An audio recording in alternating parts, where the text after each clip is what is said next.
नमस्कार। आज के हमारे वीडियो का विषय है कमाई गई संपत्ति को बचाने का गिफ्ट एक अचूक तरीका है। तो आइए आपको आज कुछ नई जानकारियां देती हूँ। वैसे तो नई नहीं है, लेकिन फिर भी जानने योग्य है। गिफ्ट या उपहार का नाम सुनने मात्र से ही लोगों के मन में आनंद का भाव उत्पन्न हो जाता है। अरे वाह, मुझे गिफ्ट मिलने वाला है, और मन स्वतः ही प्रसन्न हो उठता है। कदाचित इसका कारण यह है कि किसी भी उपहार या गिफ्ट के लिए हमें कोई पैसा या ऐसी कोई भी वस्तु नहीं देना होता है, क्योंकि ये बिल्कुल मुफ्त में मिलता है। खैर, इन बातों से शायद आपको कुछ लेना देना नहीं होगा, क्योंकि इतनी बातें तो आपको पता ही होंगी।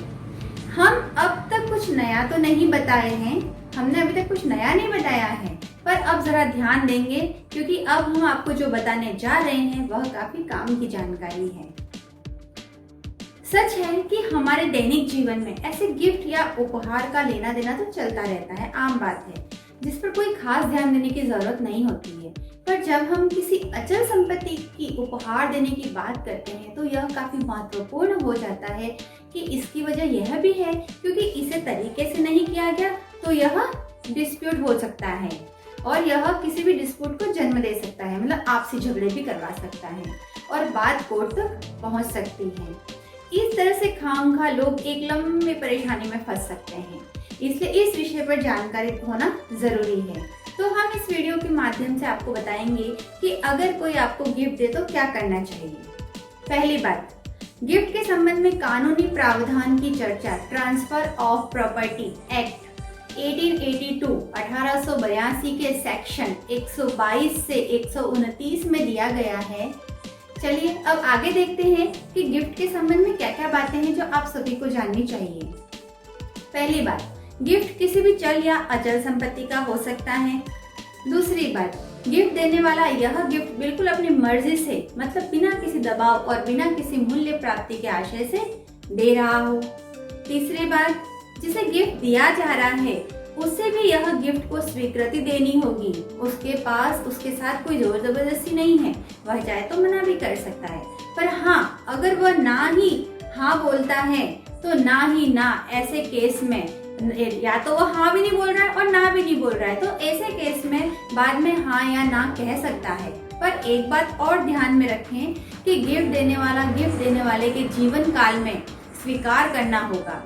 अगर गिफ्ट देने वाले की मृत्यु हो जाती है तब तक गिफ्ट लेने वाला स्वीकार नहीं करता है तो मरने के बाद वह गिफ्ट इनवैलिड हो जाएगा। मरने के बाद अब स्वीकार भी करता है तो कानूनी से मान्य नहीं मानता है। दूसरी बात, अगर स्वीकार करने से पहले गिफ्ट देने वाले की मृत्यु हो जाती है तो इस केस में भी वह गिफ्ट इनवैलिड हो जाएगा।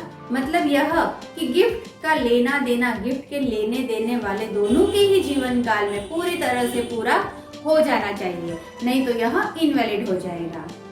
चौथी बात, गिफ्ट ऐसी ही वस्तु का किया जा सकता है जो गिफ्ट देते समय गिफ्ट देने वाले का हो और उसी के नाम पर हो। किसी दूसरे की वस्तु को कोई दूसरा गिफ्ट नहीं दे सकता है।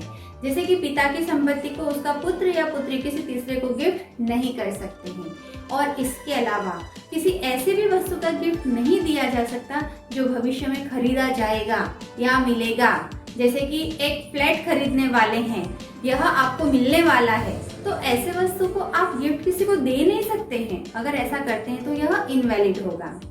पांचवी बात जो आपको ध्यान में रखनी है वह यह कि अगर यह गिफ्ट किसी अचल संपत्ति का हो, जैसे कि घर है, फ्लैट है, प्लॉट है या किसी भी प्रकार की जमीन है। इतना ही नहीं, अगर यह चल संपत्ति है जैसे कि कोई गाड़ी है, तो ऐसे केस में भी ऐसे गिफ्ट की रजिस्ट्री कराना बहुत जरूरी होता है। इसलिए अब आप इस बात को ध्यान में रखेंगे कि किसी भी अचल संपत्ति या गाड़ी का गिफ्ट ले या दे तो इसको बजवाते रजिस्ट्री करवा लें, नहीं तो बाद में यह क्लेश का कारण बन सकता है। और आखिरी बात तो शायद आपके काम की ही है। अगर आप अपनी कमाई हुई संपत्ति को अपने सभी बच्चों में बंटवारा नहीं करना चाहते हैं, बल्कि किसी एक या दो को ही देना चाहते हैं, तो ऐसे केस में आप अपने इस संपत्ति का गिफ्ट डीड बनवाकर जिसे देना चाहते हैं उसके नाम कर दें।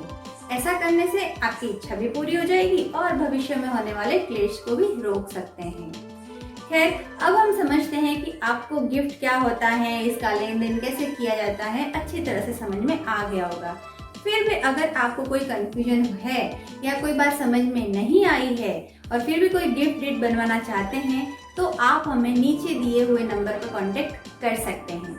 और एक और बात का ध्यान रखें, वह यह कि यह सेवा के लिए आपको एक छोटा सा 500 रुपीज का ट्रांजैक्शन करना होगा, कंसल्टेंसी फीस देनी होगी, जो कि आप गूगल पे या फोन पे या किसी अमेजोन पे के द्वारा भी आप इस नंबर पर भेज सकते हैं। ध्यान रहे, आपकी बात हमारे किसी भी एक्सपर्ट से तभी करवाई जाएगी जब आप ये कंसल्टेंसी फी पे करेंगे। तो आज के लिए इतना ही, मिलते हैं अगले वीडियो में एक नए टॉपिक के साथ। धन्यवाद।